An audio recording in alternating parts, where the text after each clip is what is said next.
নেতা নয় জনতায় আরও একবার স্বাগত। আমি ইরন রয়েছি আপনাদের সঙ্গে। বর্ধমান পূর্ব লোকসভা কেন্দ্র, একদিকে তৃণমূলের পক্ষ থেকে ডাক্তার শর্মিলা সরকার, অন্যদিকে লড়াই করছেন বিধায়ক, বিজেপির বিধায়ক অসীম সরকার, যদিও তিনি এই জেলার মানুষ নন।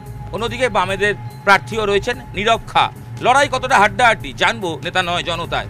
খোঁজ নেব এখানকার তাঁত শিল্পীরা ঠিক কীরকম রয়েছেন, তাঁতের হাল কীরকম, কতটা উন্নয়ন হয়েছে সেই শিল্পে, এখানকার পর্যটনের হালই বা কীরকম, কারণ এখানে প্রচুর মন্দির রয়েছে, দর্শনীয় স্থান রয়েছে। জনতার সঙ্গে কথা বলে জানতে চাইব কতটা উন্নয়ন হয়েছে আর কতটাই বা বাকি আছে।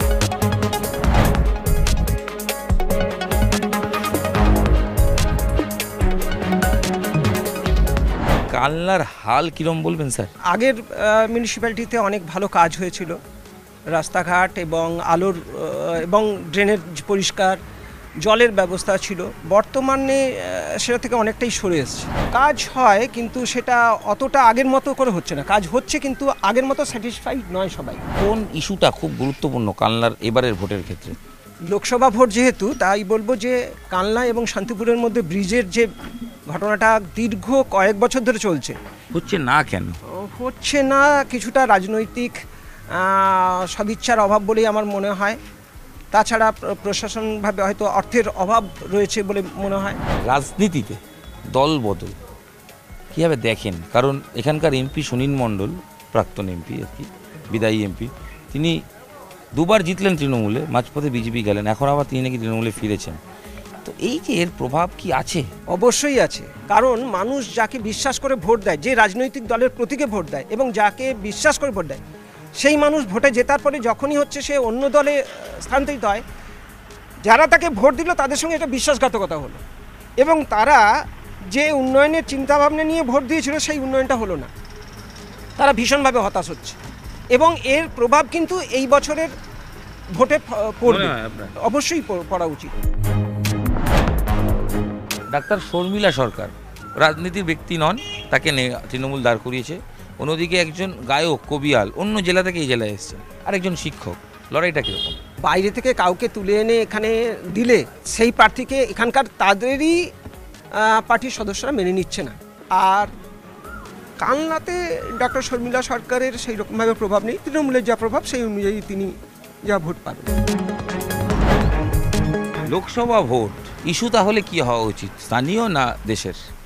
লোকসভা ভোট যখন দেশের সরকার গঠনের ভোট, সেখানে অবশ্যই ইস্যুটা বৃহত্তরভাবে ভাবা উচিত। মোদির গ্যারান্টি পেয়েছেন? না, আমরা মোদির গ্যারান্টি কোনোভাবে পাইনি। আচ্ছা দিন না, আজকের দিন তো আমাদের মনে হয় তো আজকের দিন সারা দেশের মানুষের কাছে বুড়ো দিন হিসাবে পরিণত হয়েছে।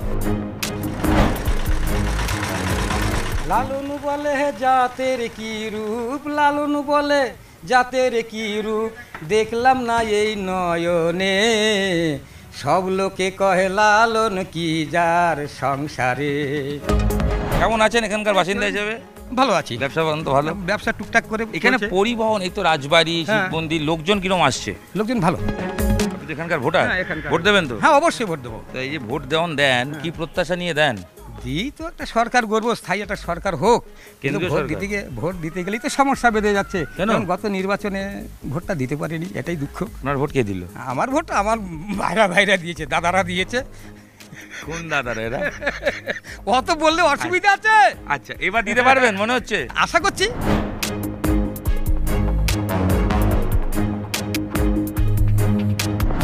মনে হচ্ছে এবার এখানে লড়াই হাড্ডাহাড্ডি?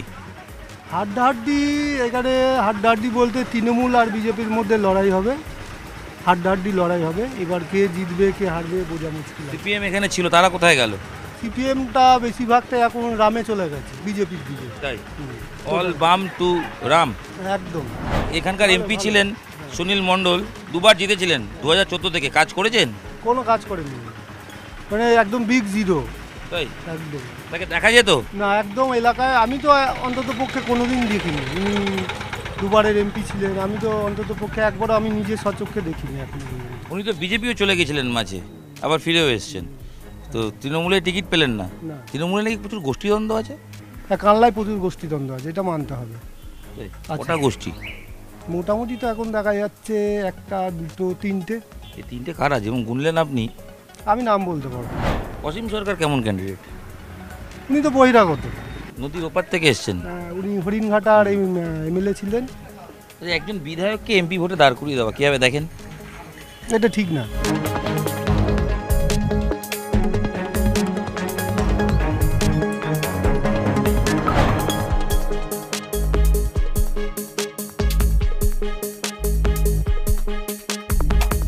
দাদা তাস নাকি? বাহ, হাত তো খুব ভালো। হ্যাঁ, হাত তো খুব ভালো নাকি? বলছি দাদা, এই যে বর্ধমান পূর্বের বাসিন্দা, ভোট তো এসে গেল, কি মনে হচ্ছে বলুন তো এখানকার হাওয়া কিরকম? গরম তো খুব দেখতে পাচ্ছি, ভোটের হাওয়া কেমন? ভোটের হাওয়া তো ভালোই, আপনার ভোটের হাওয়া খারাপ নাই।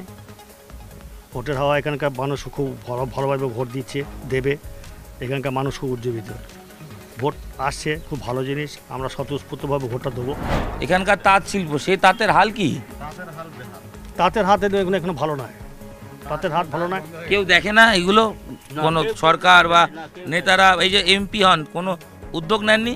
তাঁত শিল্পের জন্য মানে সরকার অনেক পয়সা খরচা করেছে, কিন্তু তার আচরণেও ফল হয় নাই। এখানে লড়াইটা কিরকম দেখছেন? এখানে বিজেপির আবার অসীম সরকার দাঁড়িয়েছেন, তিনি নদিয়া জেলার লোক। নদিয়া জেলার হরিণঘাটা বিধায়ক। তবে লড়াই হবে, এখানকার লড়াই হবে। তবে পূর্ব বর্ধমানে মানে লড়াই হবে, তবে আচরণ ফল বিজেপি করতে পারবে না। পারবে না কেন? বিজেপি কি এখানে বিজেপি বাইরের প্রার্থী বলে কোনো অসন্তোষ আছে নাকি? নিশ্চয় অসন্তোষ আছে। এখানে প্রার্থী অনেক পছন্দ অপছন্দের ব্যাপার আছে। উনি তো হরিণঘাটার লোক, উনি তো পূর্ব বর্ধমানের লোক নয়। এই কারণে মানুষ এখানে একজন ডাক্তারকে প্রার্থী করেছেন, মহিলা ডাক্তার, ফ্যাক্টর। হ্যাঁ, ডাক্তার আছে। উনি রাজনীতির লোক নন। না, রাজনীতির লোক না, প্রার্থী মনোনীত করেছেন পার্টি থেকে। লোকের পছন্দ মনে হচ্ছে? মোটামুটি পছন্দ, যা আবহাওয়া মহলে দেখেছি পছন্দ আছে ওনাকে। এই বর্ধমানের বাসিন্দা আপনি, ভোট আসলো তো, কি মনে হচ্ছে বর্ধমানের হাল কেমন? বিজেপি। হ্যাঁ, বিজেপি। কি করে বুঝলেন? এখন মোদি ছাড়া কেউ নেই। আপনি যখন ভোট দেবেন এবার কি ইস্যু মাথায় রাখবেন? আমার ইস্যু তো আমার দরকার। আমি হিন্দু হয়ে রাম মন্দির করে দিয়েছে, আমি এর জন্য মোদিকে সমর্থন করি। রাম মন্দিরের জন্য ভোট দেবেন? হ্যাঁ। দিদির উন্নয়ন? দিদি উন্নয়ন চোখে পড়ছে না। এই যে স্বাস্থ্যসাথী, এই লক্ষ্মী ভান্ডার, সব কিছু নাই। ভোট কেনার জন্য 1000 টাকা বাড়িয়েছে। তার তো প্রভাব আছে। হ্যাঁ, কি প্রভাব আছে? কিছুই প্রভাব নেই। আপনার বাড়ির না ওয়াইফ, হ্যাঁ তিনি পান তো? হ্যাঁ, পেলেও দেবে নাকি ভোট? দেবে না। না, মোদি ছাড়া কাউকে দেবে না।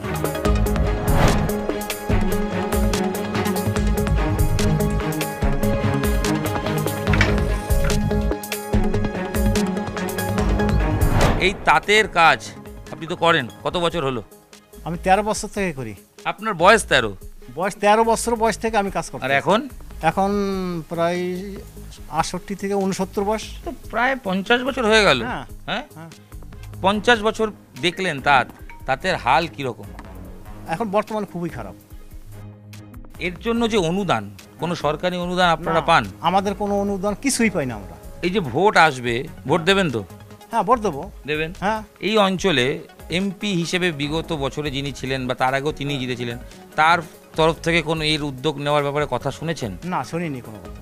পার্লামেন্টে কখনো সুনীল কুমার মণ্ডল বলেছেন তাঁত শিল্পীদের কথা? না, আমরা শুনিনি। এই অসীম বাবু দাঁড়িয়েছেন, অসীম সরকার, হ্যাঁ। কি মনে হচ্ছে লড়াই ভালো হবে? লড়াই এখানে টক্কর লড়াই হবে। আমরা তাঁতের হাল জানছি, আসলে তাঁত শিল্পীরা কীরকম আছেন খোঁজ নিচ্ছি নেতা নয় জনতায়। জানতে চাইছি তাদের জন্য নেতারা ভাবেন কি? ভালো নেই, হ্যাঁ দিদি? তাঁতের শিল্পীরা ভালো নেই।